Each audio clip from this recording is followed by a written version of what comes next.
Hello views, আসসালামু আলাইকুম। আশা করি সবাই ভালো আছেন। আমি আলহামদুলিল্লাহ অনেক অনেক ভালো আছি। প্রতি শুক্রবারই মনে করেন যে আমাদের বাসায় এক একটা আয়োজন হয়। কোনোদিন রোস্ট পোলাও, অথবা কোনোদিন কাচ্চি, বিরিয়ানি, তেহারি, মানে প্রতি সপ্তাহে ফ্রাইডে বিশেষ করে আমাদের বাসায় এক একটা আয়োজন হয়। আজকে মনে করেন যেমন একটা আয়োজন করছে যে কাচ্চি।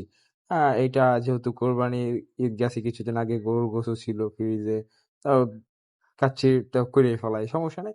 যাক, আজকে আয়োজনটা হঠাৎ করে করে ফেলাইছি।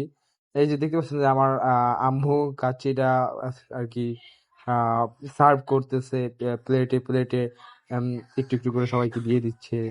যাক, আমরা অনেক মজা করে খাবো আর কি। আর এটা যে একটা স্মেলটা অ্যামেজিং, জাস্ট ওয়াও।